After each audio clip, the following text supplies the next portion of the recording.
Buenas tardes. Sí, vamos a dar el repaso de los cuatro temas que hemos realizado en estas 4 semanas y al final realizamos lo que es el examen, ¿sí? Presten mucha atención, por favor. ¿Sí? Vamos a comenzar. A ver, un momento. El primer tema que se les ha enviado, en este caso por PDF, más no se les ha explicado, le voy a hacer un pequeño extracto de cuál fue, ¿sí? El primer tema fue de la comunicación. Recordemos que el tema comunicación ya se había mostrado mucho en todas las clases. La base, en este caso, la fundamental para que se pueda realizar la comunicación entre las personas y en este caso también entre los animales y las plantas, ¿no? Por ejemplo, miren, pero ¿de qué manera? Fácil, ¿no? Tenemos lo que es, ¿qué es la comunicación primeramente? La comunicación es transmitir una información con otras personas. ¿Qué transmito? Sentimientos, expresiones, estados de ánimo, etc. De manera humana, sucede en este caso lingüística o verbal. En este caso, de forma lingüística, tenemos de forma oral, auditiva y escrita, ¿ya? Y la no lingüística se representa en este caso a través de los símbolos, las imágenes, las mímicas, los sonidos. Ejemplo, pueden ser las señales de tránsito, ¿no? Que son a través de imágenes, a través de símbolos. Una comunicación no humana, que se da en este caso en los animales, en los vegetales, es a través de los gritos, de los movimientos corporales, en este caso a través de los colores o de los sonidos onomatopéicos, ¿no? Que realizan los animales, como el gato, que hace miau, etcétera, ¿no? ¿Qué elementos presenta la comunicación? El emisor. ¿Quién es o qué se encarga el emisor? Es el que transmite el mensaje, es el que envía el mensaje. Dime, Sayumi. Mis, esa hoja no se ha enviado. O sea, en el grupo. Yo lo llegué a enviar en sí al grupo, como esas semanas recién están incorporando los profesores, yo lo había enviado a la encargada general, ¿verdad? Sino que justo yo también le mencioné eso porque no se les había explicado esta clase, entonces solo iba a ser un repaso nada más, solo les iba a mencionar y nada más. Ya si es que tenían alguna duda en los exámenes, y ahí sí, me preguntan nomás y yo iba a resolver esas dudas, ¿sí? Solo es un repaso para pronunciarlo ya de forma general, ¿ya? Así breve y rápido como yo. O sea, es repaso nomás, no un tema nuevo. No, es repaso nomás, yo. Todo es repaso, no es tema Ah, nuevo. ya, ya, es que ya me asusté. Ah, sí, no te preocupes. Por eso ahí está, tema uno, el repaso. Ya, continúo para que les dé más tiempo para dar su examen, ¿sí? Los elementos, aquí podemos observar el emisor, ya como ya había mencionado en las otras clases, es el que transmite el mensaje. ¿Recuerdan? El receptor es el que va a recibir el mensaje. ¿Qué era el mensaje? Es la información que se está mandando. ¿A través de qué? A través de un código. Este código es la lengua, lo que se está hablando, ¿no? Y esta lengua, ¿por dónde va a pasar? Por un canal. Este canal, en este caso, va a servir como una transmisión, ¿ah? Como si estuvieran hablando de dos teléfonos, el canal sería pues la señal, ¿no? La señal sería el canal. Referente hace mención a lo que es, que se va a encontrar dentro del mensaje, ¿no? Puede ser algo real, algo ficticio, etcétera. Dentro de un contexto puede ser, en este caso, en el contexto que va a llegarse a transmitir este mensaje, ¿no? Que puede ser, no sé, una fiesta, un evento, etc. Y en este caso tenemos el otro elemento que es el ruido, y ya pues el ruido es cuando nosotros nos comunicamos, a veces nos interrumpen o a veces pasan vendedores ambulantes, etcétera, ¿no? A eso se refiere con el ruido. Sí, este es el tema uno, referente a lo que es la comunicación, ¿sí? De forma general. En el tema dos, ahí sí expliqué y profundicé mucho más lo que es el signo lingüístico, ¿no? Que habíamos dicho que el signo lingüístico se da a través de una imagen mental, dividido en dos elementos, significado y significante. En este caso, el significado era la palabra. que yo estaba visualizando. Y el significante era el significado de esa palabra, ¿verdad? Habíamos presentado principios, en este caso el principio biplánico, que se realiza de esta forma. Plano de la expresión es la palabra tal como está escrita. ¿Palabra de qué? De la imagen que yo había visualizado. De esta forma se presenta el biplánico, ¿no? La palabra, que en este caso el sonido, y la imagen que yo he visualizado. Esto es de manera biplánico. ¿Y cómo se da de manera lineal? Ya aquí ya vamos más que todo al significado, como por ejemplo, el significante es la palabra y el significado lo que significa la palabra, ¿no? Por ejemplo, acá cama, el significado era el lugar donde dormimos, ¿no? Una cama.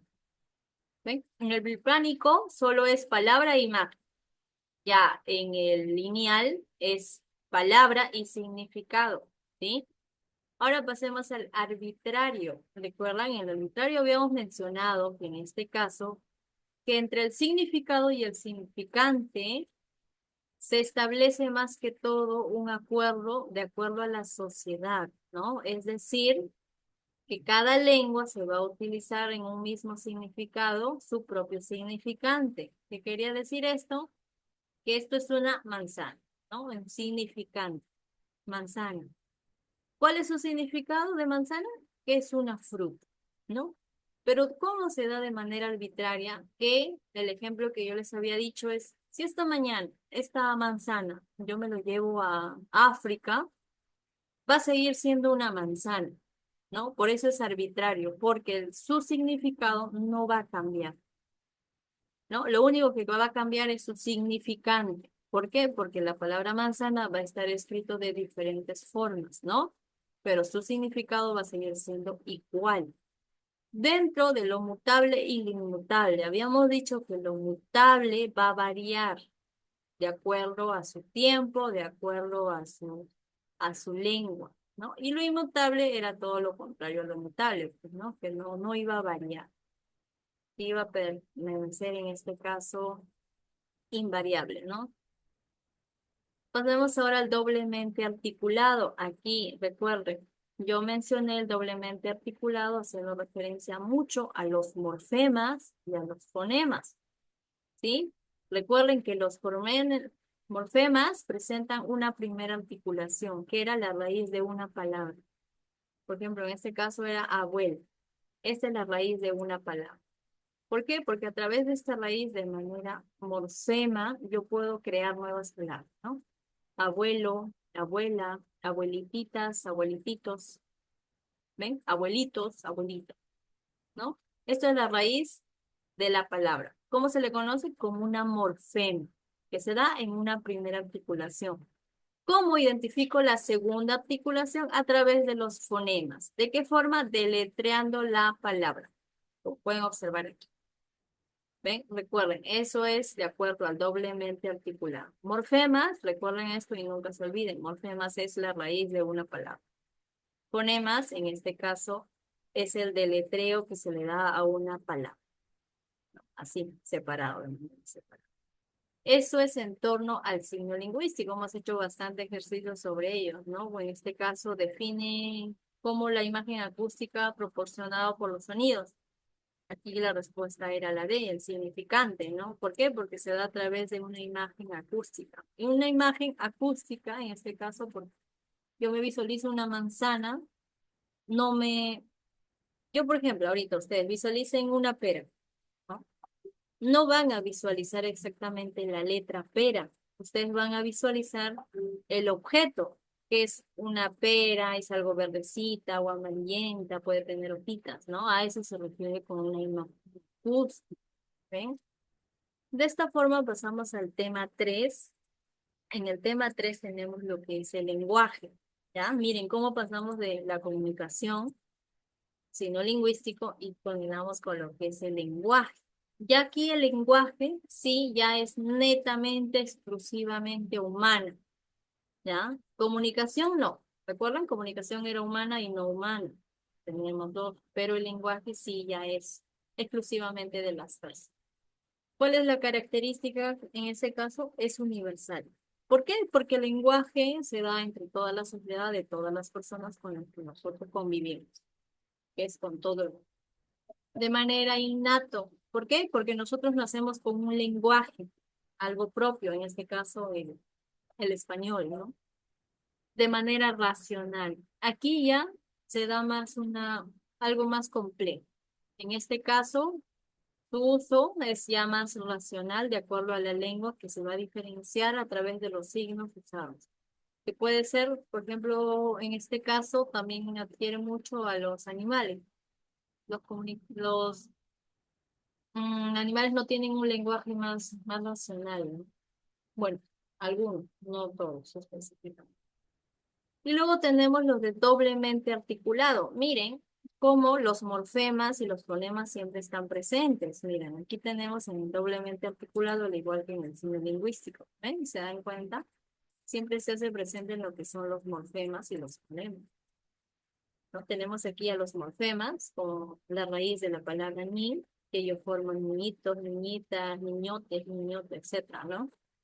Y la segunda articulación, como ustedes ya saben, es el deletreo de las palabras.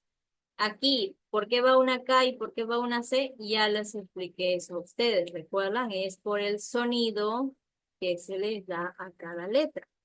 Solo es en los fonemas, recuerden, no en silabeo.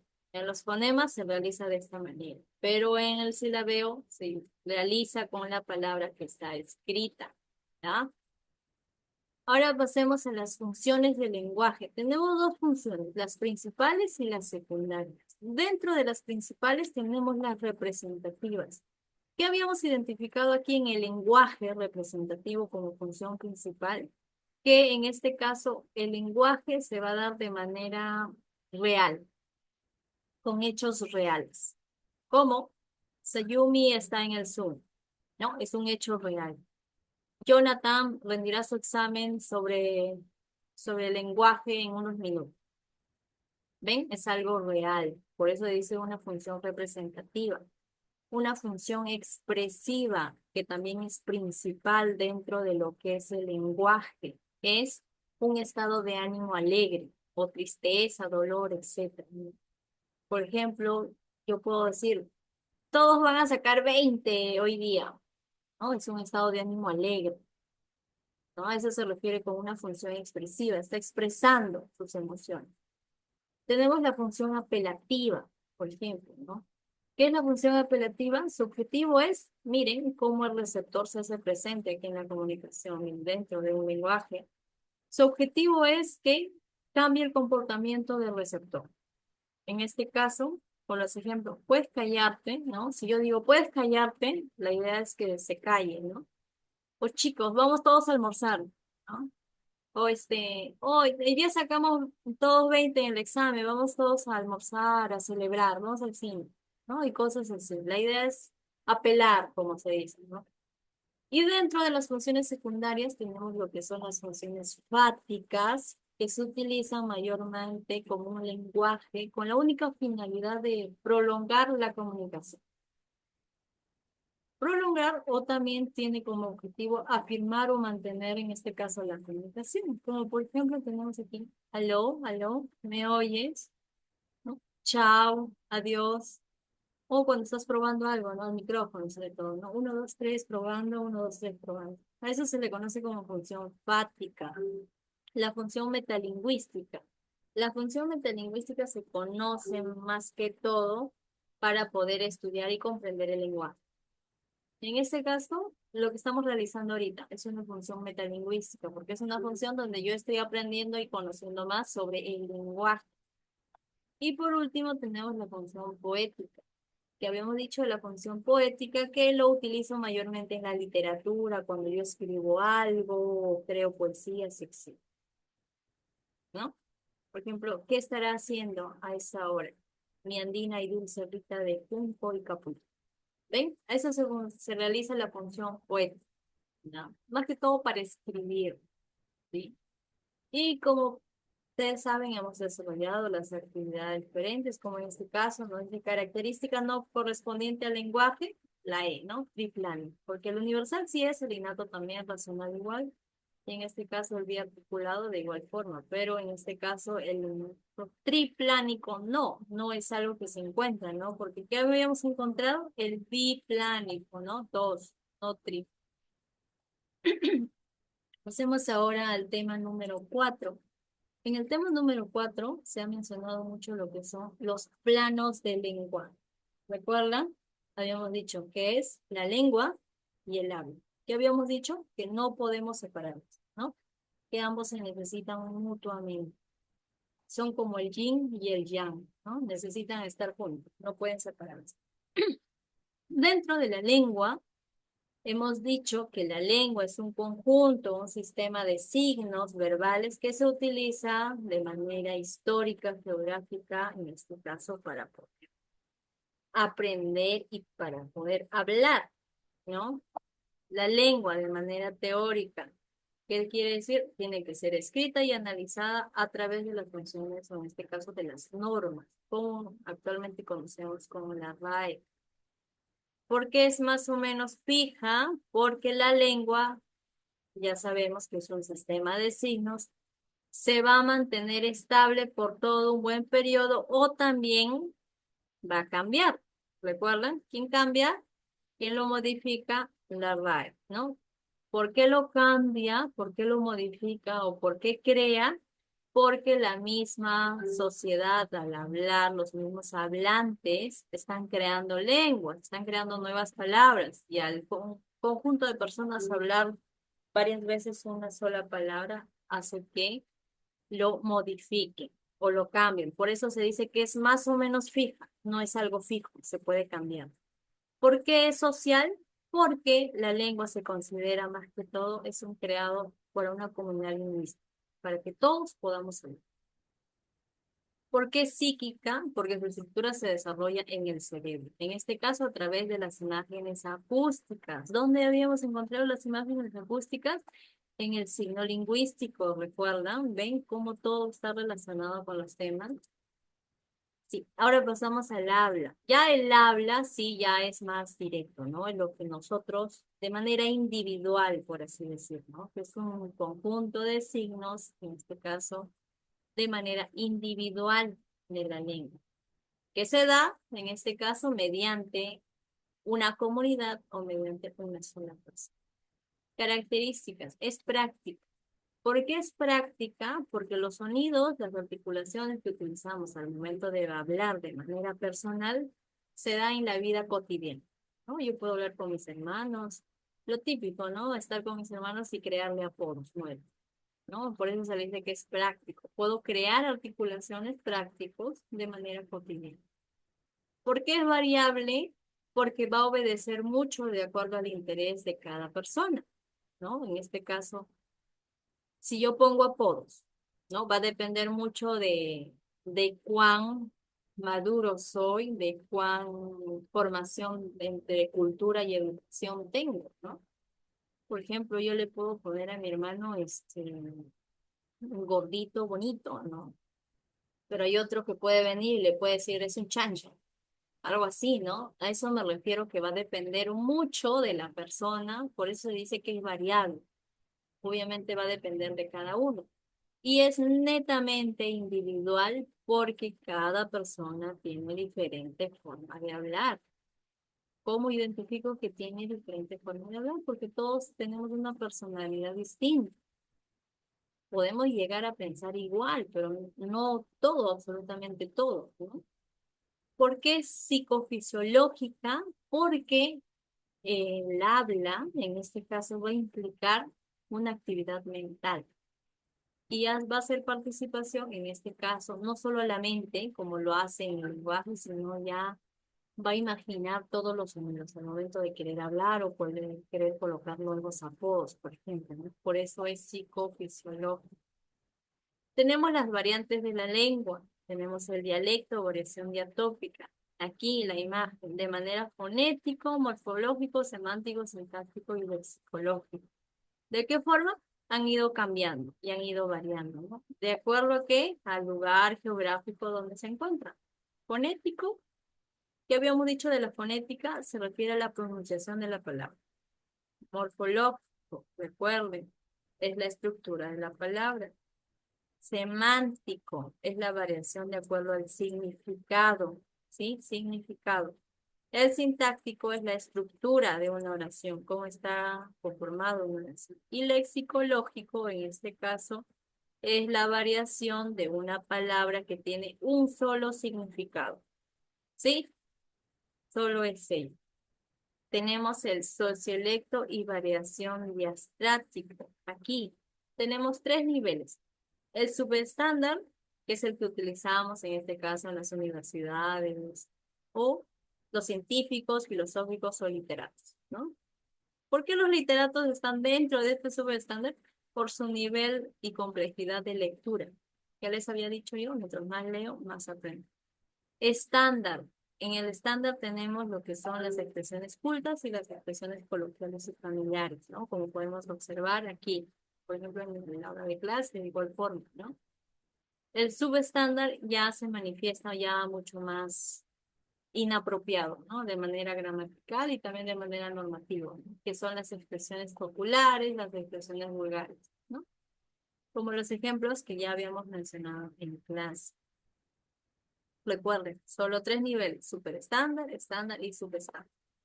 Luego tenemos por último el idiolecto y variación diafásica. Esto va a variar de acuerdo en este caso, como más que todo un registro lingüístico, nada más, que se da por las zonas de edad, género, ocupación y nivel educativo.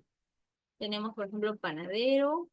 ¿Qué es panadero? Su significado, en este caso el significante de panadero, la harina se malogró por el pan. En este caso es una ocupación, la palabra panadero.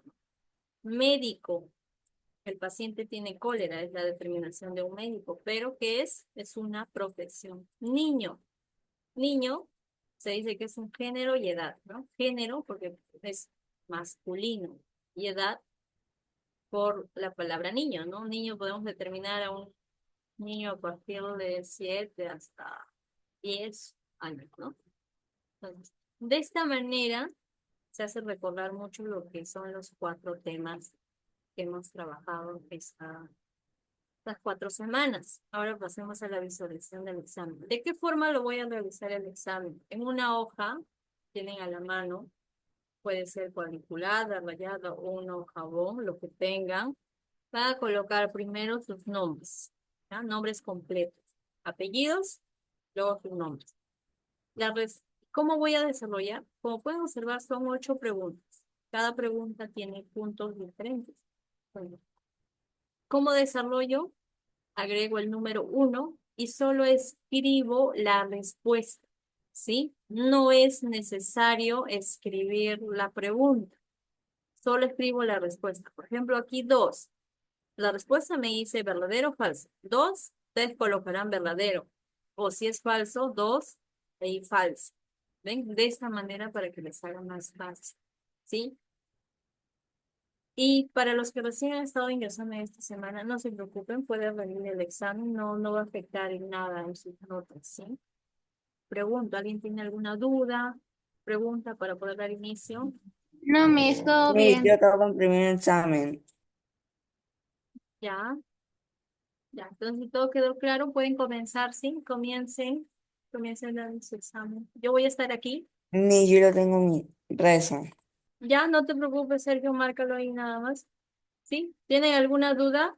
Encienden el micrófono y Ok, solo yo voy a estar acá. Pueden comenzar a desarrollar su examen. Comiencen. El examen, cuando finalizan, le toman una foto y me lo envían al WhatsApp privado, ¿sí? Al chat grupal, no al privado. ¿Ya? Pueden comenzar.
El, una vez que se corte, regresamos por el mismo link, ¿sí? Para poder seguir rindiendo el examen. Ya, lo ideal es que lo terminen aquí, en el Zoom, ¿sí? Si alguno tuviera alguna dificultad en algo, me avisa de manera personal, ¿sí?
Se le envió su WhatsApp. Sí, al WhatsApp privado, por favor. Ok, ahí va.